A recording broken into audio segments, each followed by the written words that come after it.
Hello friends, welcome to channel. അപ്പോൾ നമ്മളൊന്ന് പറയാൻ പോകുന്നത് നമ്മുടെ ഫ്ലിപ്കാർട്ടിന്റെ കുറച്ച് ഉഡായിപ്പ് ഫീസുകളെ കുറിച്ചാണ്. എന്ന് വെച്ചാൽ നിങ്ങൾ അറിയാണ്ട് തന്നെ ഒരു കുറേ ഫീസുകൾ നമ്മുടെ നിന്ന് പിടിക്കുന്നുണ്ട്.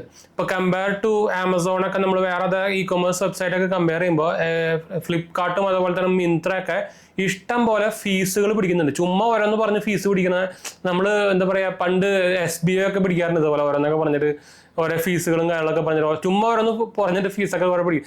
ഇത് കുറെ പേര് നോട്ടീസ് ചെയ്തിരിക്കാൻ സാധ്യത കുറവാന്ന് വെച്ചാൽ ഒരു ചെറിയ എമൗണ്ടോട് പിടിക്കുക. നമ്മളത് നോട്ടീസേ ചെയ്യില്ല. എന്ന് വെച്ചാൽ ഇവർക്ക് ഒരു ദിവസം തന്നെ ലക്ഷക്കണക്കിന് ആൾക്കാരാണ് ഇതിലും ഷോപ്പിംഗ് ചെയ്യുന്നത്. അപ്പോൾ അത് നിങ്ങളൊന്ന് ആലോചിച്ച് നോക്കുക. ഒരു 10 രൂപ വെച്ച് പിടിച്ചാൽ തന്നെ ഒരു ദിവസം അവർക്ക് എത്ര ലാഭം കിട്ടും. അതും ചുമ്മയാണ്. അതാണ് വേറൊരു കാര്യം. അത് ഒരു ഫീസല്ല, മൾട്ടിപ്പിൾ ടൈപ്സ് ഓഫ് ഫീസ്.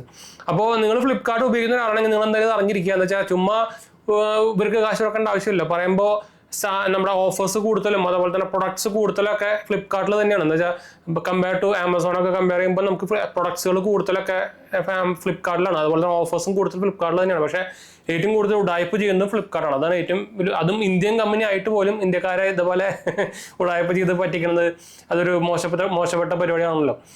നിങ്ങൾക്കറിയായിരിക്കും ഏറ്റവും കൂടുതൽ ഇ കൊമേഴ്സ് ഫേമസ് ആയിട്ടുള്ള മെയിൻ രണ്ടെണ്ണമാണ് നമ്മുടെ ആമസോണും നമ്മുടെ ഫ്ലിപ്കാർട്ടും. അതിൽ ഏറ്റവും കൂതറാന്ന് പറയാം, അല്ലെങ്കിൽ ഉഡായിപ്പ് സാധനം എന്നൊക്കെ പറയുന്നത് ഫ്ലിപ്കാർട്ടാണ്. അവരുടെ കസ്റ്റമർ കെയർ എന്ന് പറയുന്നത് നമ്മൾ എന്തെങ്കിലും പ്രൊഡക്ട്സ് ഒക്കെ വാങ്ങിച്ചാൽ നിങ്ങൾക്ക് അറിയിക്കും, നോർമലി വാങ്ങിക്കുന്ന പ്രൊഡക്ട്സുകളൊക്കെ നമുക്ക് 7 days റിട്ടേൺ പോളിസിയും കാര്യങ്ങളൊക്കെ ഉണ്ട്. ഞാൻ അതിനെക്കുറിച്ച് തന്നെ ഞാൻ സാംസങ് ഗാലക്സി വാച്ച് വാങ്ങിച്ചപ്പോൾ ഞാൻ ഇതുപോലെ ആമസോണിനാടും ഒരു 1500 രൂപ കുറവായിരുന്നു ഫ്ലിപ്കാർട്ടിൽ. അതുകൊണ്ട് ഞാൻ ഫ്ലിപ്കാർട്ടിൽ നിന്ന് വാങ്ങിച്ചാണ്. അതിന് പിന്നാലെ നടന്ന് എനിക്ക് മതിയായി ലാസ്റ്റ് സാംസങ്ങിന്റെ കസ്റ്റമർ കെയർ ശരിയാക്കി തന്നത്. അപ്പോൾ അങ്ങനത്തെ കുറേ അവസ്ഥകളും സംഭവങ്ങളൊക്കെ നമുക്ക് ഉണ്ടായിട്ടുണ്ട്. അപ്പോൾ അതുകൊണ്ട് ഞാൻ ഈ ഇലക്ട്രോണിക് പ്രൊഡക്ട്സുകൾ ഞാൻ ഇപ്പോൾ ഫ്ലിപ്കാർട്ട് പർച്ചേസ് ചെയ്യാറില്ല. നമ്മൾ ഡ്രസ്സുകളും അതുപോലെ തന്നെ ഫാഷൻ ഐറ്റംസും ഷൂസും അങ്ങനത്തെ എന്ന് വെച്ചാൽ അതിനൊക്കെ നമുക്ക് റിട്ടേൺ ഉണ്ട്. ബാക്കി നോർമലി ഇപ്പോൾ ഇലക്ട്രോണിക്സ് പണ്ട് 2000 ഇപ്പോൾ റിട്ടേൺ ഇല്ല. എന്ന് വെച്ചാൽ സർവീസ് സെൻ്റർ റീപ്ലേസ്മെന്റ് മാത്രം ആക്കിയല്ലോ. അല്ലെങ്കിൽ ഉണ്ടെങ്കിൽ തന്നെ ഫ്ലിപ്കാർട്ടിൽ നിന്ന് റീപ്ലേസ്മെന്റ് ഒന്നും കിട്ടില്ല. വേറെ കാര്യം, അവർ എന്തെങ്കിലും പറഞ്ഞ് 7 ദിവസം കഴിക്കുന്ന പരിപാടിയാണ്. സ്ഥിരം ഒരു കോമൺ ഒരു ഉടായ്പ പരിപാടിയാണ് ഈ റിട്ടേൺ പീരീഡ്സ് ഇങ്ങനെ നീട്ടി ആ റിട്ടേൺ പീരീഡ് ലാസ്റ്റ് കഴിഞ്ഞു എന്ന് പറയും. അത് അവരുടെ സ്ഥിരം ലോക്കൽ. നമുക്കതല്ല നമ്മൾ പറഞ്ഞു വന്നത്, ഇവർ കുറേ ഹിഡൻ എന്ന് പറയാൻ പറ്റില്ല, ഒരു കാണിക്കുന്നുണ്ട്. നമ്മൾ നോട്ടീസ് ചെയ്യില്ല. ചെറിയ 2 രൂപ 3 രൂപ എന്ന് പറഞ്ഞൊരു ഇഷ്ടം പോലെ ഫീസുകളാണ് അവർ പിടിക്കുന്നത്. അപ്പോൾ എന്തൊക്കെ ഫീസുകളാണ് നമുക്ക് ഫ്ലിപ്കാർട്ട് പിടിക്കുന്നത് നമുക്ക് നോക്കി നോക്കാം. ഞാൻ ആക്ച്വലി ഒരു നോട്ടീസ് ഇവിടെ എഴുതി വെച്ചിട്ടുണ്ട്. ആദ്യം അവർ പിടിക്കുന്നത് ഇപ്പോൾ പ്ലാറ്റ്ഫോം ഫീസ് അങ്ങനെ സാധനം പിടിക്കുന്നുണ്ട് 3 രൂപ. അവരുടെ പ്ലാറ്റ്ഫോം നമ്മൾ ഉപയോഗിക്കുന്നത് നമ്മൾ ഫീസ് കൊടുക്കണം. അതെന്ത് ഉടായിപ്പ് പരിപാടിയാണ്. ഇപ്പോൾ കുറേ സാധനം പിടിക്കുന്നുണ്ട്, അത് വേറെ കാര്യം. ഇതിന് 3 രൂപയാണ് പിടിക്കുന്നുണ്ട്.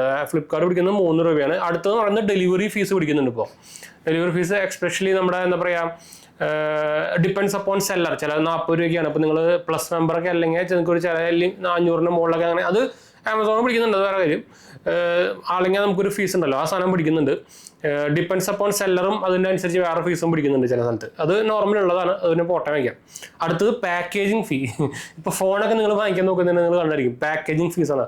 അവർ പാക്ക് ചെയ്ത്, അത് അവരുടെ പരിപാടിയാണ്, അവരുടെ ജോലി അല്ലെങ്കിൽ അവരുടെ ഒരു കോമൺ സാധനമാണ്. അവർ ഇ കൊമേഴ്സ് ആയതുകൊണ്ട് തന്നെ പാക്ക് ചെയ്ത് അയക്കല്. അതിന് നമ്മുടെ എക്സ്ട്രാ കാശ് വാങ്ങിക്കുക. ഇതൊന്നും പണ്ടുണ്ടായിരുന്നില്ല കേട്ടോ, അതാണ് വേറെ കാര്യം. കുറേ ഫ്ലിപ്കാർട്ട് ഭ്രാന്തന്മാരെ വന്ന് ചിലപ്പോൾ കമൻറ്റ് ചെയ്യും ഇതൊക്കെ അവർ ചെയ്യുന്ന ജോലിൻ്റെ കാശ് എടുക്കണം. എന്ന് വെച്ചാൽ ഈ പാക്കേജിങ് ഫീ അതുപോലെ തന്നെ പ്ലാറ്റ്ഫോം ഫീ ഇതൊന്നും പണ്ടുണ്ടായിരുന്നില്ല, ഇപ്പോഴാണ് തുടങ്ങിയത്.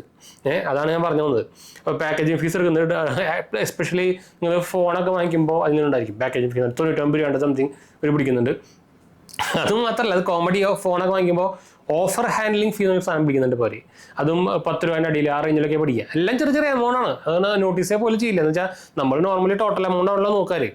അപ്പോൾ അതും ഓഫർ ഹാൻഡ്ലിംഗ് സാധനം പിടിക്കുന്നുണ്ട്. അതൊന്നും ആമസോൺ പിടിക്കുന്നില്ല. ഈ ഓഫർ ഹാൻഡ്ലിംഗ് ഫീ സംഭവം ഒന്നും പിടിക്കുന്നില്ല. പാക്കേജിങ് ഫീ ഇതുവരായിട്ട് പ്ലാറ്റ്ഫോം ഫീയും പാക്കേജിങ് ഫീ പക്ഷേ എന്താ പറയുക, COD ആണെങ്കിൽ മാത്രം. അത് പക്ഷേ സെപ്പറേറ്റ് ആണ്, ഞാൻ വേറെ പറയാം. വേറെ ഒന്നും പിടിക്കുന്നില്ല. അടുത്തത് കൺവീനിയൻസ് ഫീ, അത് വേറെ പിടിക്കുന്നുണ്ട്. ഇപ്പോൾ അതും ഓൾമോസ്റ്റ് ഒരു 10 രൂപ 7 രൂപ റേഞ്ചിലൊക്കെയാണ് നമുക്കിപ്പോൾ കൺവീനിയൻസ് ഫീ പിടിക്കുന്നത്. ക്യാൻസലേഷൻ ഫീ, ഇപ്പോൾ ക്യാൻസൽ ചെയ്ത് കഴിഞ്ഞാൽ ഫീസ് ഉണ്ട്. ഇപ്പോൾ എനിക്ക് ഇഷ്ടം പോലെ ക്യാൻസലേഷൻ ഫീസ് വന്നിട്ടുണ്ട്. അത് മെയിൻലി പിടിക്കുന്നത് നിങ്ങളുടെ അക്കൗണ്ടിൽ ക്യാൻസലേഷൻ കൂടുതലുണ്ടെങ്കിലാണ് നോർമലി പിടിക്കുക. ഇപ്പോൾ പുതിയ അക്കൗണ്ടൊക്കെ ആണെങ്കിൽ നോർമലി ക്യാൻസലേഷൻ പിടിക്കില്ല കേട്ടോ. അടുത്തതാണ് COD ഫീ. ഇപ്പോൾ എല്ലാവരും പിടിക്കുന്നുണ്ട്. ഇപ്പോൾ ആമസോൺ 7 രൂപയാണ് പിടിക്കുന്നത്. ഇപ്പോൾ ഫ്ലിപ്കാർട്ട് 10 രൂപയാണ് അങ്ങനെ പിടിക്കുന്നത്. അതും കൂടുതലാണ് കമ്പയർ ചെയ്യുമ്പോൾ.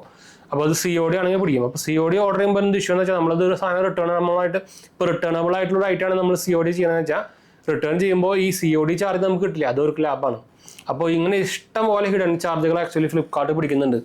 അപ്പോൾ ഇതൊക്കെ ഓർഡർ ചെയ്യുമ്പോൾ സൂക്ഷിച്ച് നോക്കിയിട്ട് മാത്രം ഓർഡർ ചെയ്യാൻ നോക്കുക. എന്ന് വെച്ചാൽ അവർ ഈ ഫീസായിട്ട് തന്നെ കോടികളാണ് ഇവർക്ക് ലാഭം കിട്ടുന്നത്. അതാണ് വേറൊരു സത്യാവസ്ഥ.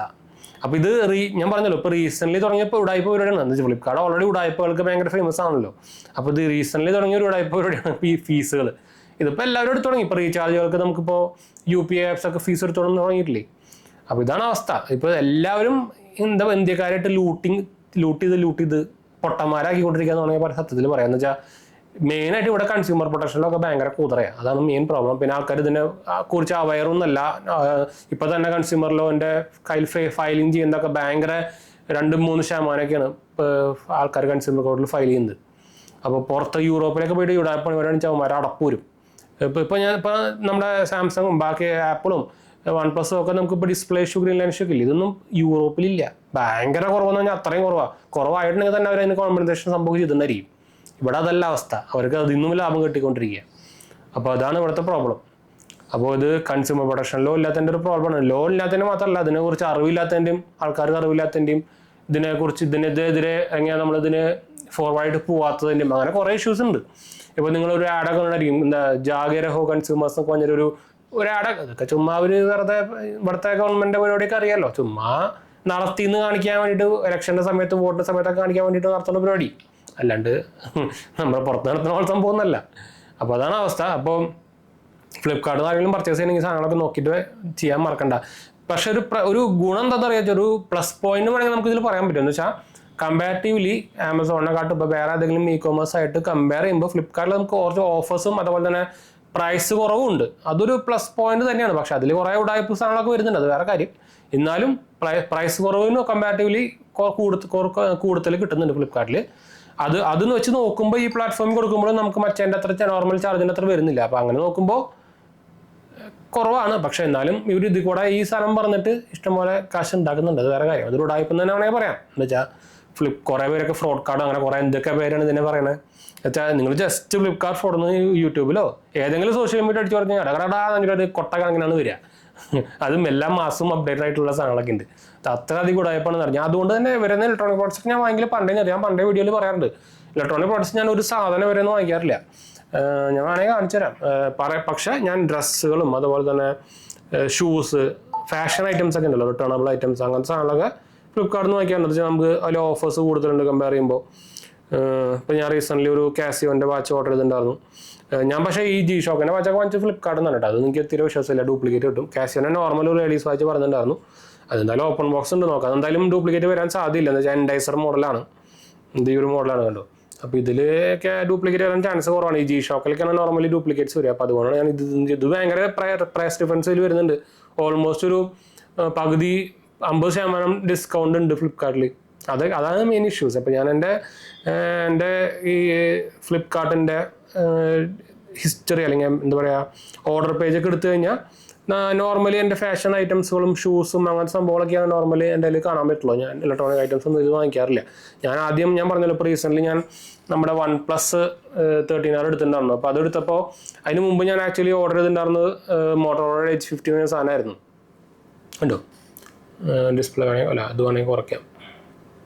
ഉണ്ടോ എന്നിട്ട് ഞാൻ ക്യാൻസൽ ചെയ്താ. എന്നുവെച്ചാൽ നല്ല പേടിയുണ്ട്. പണി കിട്ടിക്കഴിഞ്ഞാൽ പിന്നെ ഇവന്മാർ വിളിച്ചാലും കിട്ടില്ല, റിട്ടേൺ ബില്ലും കിട്ടില്ല, റീപ്ലേസ്മെൻറ്റും കിട്ടില്ല. മോട്ടോറോയുടെ ആണെങ്കിൽ സർവീസ് സെൻറ്റർ മോശമാണ്. അപ്പോൾ അങ്ങനെ കുറേ സംഭവങ്ങൾ ഞാൻ ക്യാൻസൽ ചെയ്തു.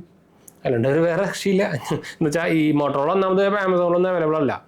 മോട്ടോറോള H50 Pro എന്ന് പറയുന്ന സാധനം എനിക്ക് ഓൾമോസ്റ്റ് 25 രൂപയ്ക്കൊക്കെയാണ് നമുക്ക് കിട്ടിയത്. അപ്പോൾ നല്ല ഡീലാണ്. ഞാൻ ഇത് ആക്ച്വലി മോട്ടോറോളയുടെ റിലയൻസ് ഷോപ്പിലേക്ക് ഉണ്ട്, പക്ഷേ അവിടെ നിന്ന് ഓഫറില്ല. ഇതിലാകുമ്പോൾ നമുക്ക് കാർഡ് ഡിസ്കൗണ്ടും അതുപോലെ തന്നെ എക്സ്ചേഞ്ച് ഓഫറൊക്കെ ഉണ്ടാകുന്നതുകൊണ്ട് ഞാൻ ഈ സാധനം ഓർഡർ ചെയ്തത്. ആക്ച്വലി ഈ ഒരു കളർ മാത്രമേ അവൈലബിൾ ഉള്ളൂ. ഇതിന് ശരിക്കും പ്രൈസ് വരുന്നത് 30,000 രൂപയാണ്.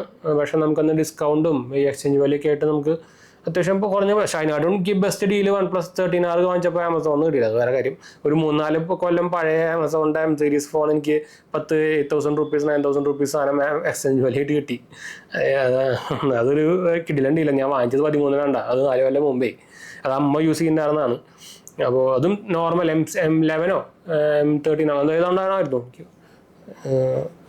M11 തോന്നുന്നു, M11 13 കേട്ടോ. അപ്പോൾ എനിക്ക് തോന്നുന്നു അതിന് 11 13 കൊണ്ടാണ് ബൈയിങ് പ്രൈസ് ഉണ്ടായിരുന്നു. 3 GB റാമൊക്കെ ഉള്ളതാണ്. 3 GB 32 GB വരുന്നത്. ഞാൻ അത് തന്നെയാണ് ഇതിലും കൊടുത്തിട്ടുണ്ടായിരുന്നു. ഞാൻ വേണമെങ്കിൽ ഇതിൽ കാണിച്ചത്. ഇതിലാകുമ്പോൾ നമുക്ക് 5,000 രൂപയാണ് കാണിച്ചിട്ടുണ്ടായിരുന്നു. അവർ 5,000 ആണോ അല്ല 2,700 രൂപയിൽ കാണിച്ചിട്ടുണ്ടെന്നുള്ളൂ. കൊണ്ടോ M11 കേട്ടോ, തെറ്റിപ്പോയി. M13 അല്ല, കണ്ടോ? നമ്മൾ ഏത് ഓട്ടോ ബ്രൈറ്റ്നസ് ഉള്ള കാരണം ലൈറ്റ് വരുമ്പോൾ പിന്നെയും ബ്രൈറ്റ്നസ് കൂടിക്കൊണ്ടിരിക്കുക. കണ്ടോ? നിങ്ങൾക്കിവിടെ കാണുന്നുണ്ടായിരിക്കും. 2790 അതിന് കിട്ടിയിട്ടുള്ളൂ. ഇത് ക്യാൻസൽ ചെയ്ത് നമ്മുടെ എന്താ പറയുക മോട്ടോറോള കൊടുത്തപ്പോൾ. അപ്പോൾ പക്ഷേ എനിക്ക് മറ്റേൽ ഓൾമോസ്റ്റ് ഒരു 7000 രൂപ നമുക്ക് കിട്ടി. പ്ലസ് നമുക്ക് കാർഡ് ഡിസ്കൗണ്ട് കിട്ടി 3000 രൂപ. പിന്നെ നമുക്ക് ആമസോൺ ബാലൻസ് കിട്ടി. ആമസോൺ ബാലൻസ് കിട്ടില്ല, ആമസോൺ ബാലൻസ് ഉണ്ടാകുന്നു എനിക്ക് കുറച്ച്. അപ്പോൾ ടോട്ടൽ ഓവറോൾ നോക്കുകയാണെങ്കിൽ 30 രൂപ കയ്യിൽ നിന്ന് പോയുള്ളൂ. അപ്പോൾ അത് കിട്ടില്ല ഡീലാണ്. 12 GB 1+13 ആദ്യ 30 രൂപയ്ക്ക് കിട്ടുകയെന്ന് പറഞ്ഞാൽ നല്ല ഡീലാണ്. എന്ന് വെച്ചാൽ അത്യാവശ്യം നല്ല ഓവറോൾ പെർഫോമൻസ് പറയാം. ആകെ കുറച്ച് ഡ്രോബാക്ക് ഉണ്ടെന്ന് ക്യാമറയ്ക്ക് എനിക്ക് വേണമെങ്കിൽ സോഫ്റ്റ്വെയർ അപ്ഡേറ്റിൽ ശരിയാവാൻ സാധ്യതയുണ്ട്. എന്ന് വെച്ചാൽ സെൻസേഴ്സൊക്കെ അത്യാവശ്യം മോശമില്ല സെൻസേഴ്സാണ്. അപ്പോൾ ഇതിനെ കുറിച്ച് പറയാനാണ് വന്നത്. അപ്പോൾ ഫ്ലിപ്കാർട്ടുകളുടെ എന്താ പറയുക ഈ ഫീസുകളുണ്ടല്ലോ, ഇഷ്ടം പോലെ ഫീസുകൾ. അപ്പോൾ അതിലും അവർ ഉടായ്പ നടത്തുന്നുണ്ട്. കാരണം നമുക്ക് പറയാൻ പറ്റുന്നത് നോക്കിക്കഴിഞ്ഞാൽ പറയാൻ പറ്റുന്ന സംഭവം. അപ്പോൾ അതിൽ കൂടെ തന്നെ അവർ ഇഷ്ടം പോലെ കാശ് ഉണ്ടാക്കുന്നുണ്ട്. അപ്പോൾ ഇതൊക്കെ നോക്കിയിട്ട് ഓർഡർ ചെയ്യാം കേട്ടോ. അപ്പോൾ ഒന്ന് ഇൻഫോം ചെയ്യാൻ വന്നെന്ന് മാത്രമേ ഉള്ളൂ. അപ്പോൾ എന്തായാലും നമുക്ക് വീഡിയോ വൈൻഡപ്പ് ചെയ്യാം. നമ്മുടെ 2 ചാനൽസ് കാണുന്നവർ പോയി കണ്ടു നോക്കുക, സബ്സ്ക്രൈബ് ചെയ്യുക, സപ്പോർട്ട് ചെയ്യുക, ഫ്രണ്ട്സിലേക്ക് ചെയ്യാൻ വേണ്ടി ഒന്ന് ഷെയർ ചെയ്യുക. എന്തെങ്കിലും സംശയങ്ങളൊക്കെ എൻ്റെ കമൻറ്റ് ചെയ്താൽ മതി. നമ്മളെല്ലാ കമൻറ്റും പോകുന്നതാണ്. അതുപോലെ തന്നെ നമ്മുടെ 3ാമത്തെ ചാനൽ GSC വേൾഡ് കാണുന്നവർ പോയി കണ്ടു നോക്കുക, സബ്സ്ക്രൈബ് ചെയ്യുക, സപ്പോർട്ട് ചെയ്യുക, ഫ്രണ്ട്സിലേക്ക് ചെയ്യാൻ വേണ്ടി ഒന്ന് ഷെയർ ചെയ്യാം കേട്ടോ. നമ്മുടെ ചാനൽ ആദ്യമായിട്ട് വരുന്നവരാണെങ്കിൽ എൻ്റെ പേര് അജയ്. ഞാനൊരു ഫൈനാൻഷ്യൽ അനലിസ്റ്റ് ആണ്. നമ്മൾ ടെക്കിലും ഫിനാൻസിലും എക്സ്പീരിയൻസിലാണ് ക്വാളിഫൈഡ് ആണ് കേട്ടോ. അടുത്ത കാണാം.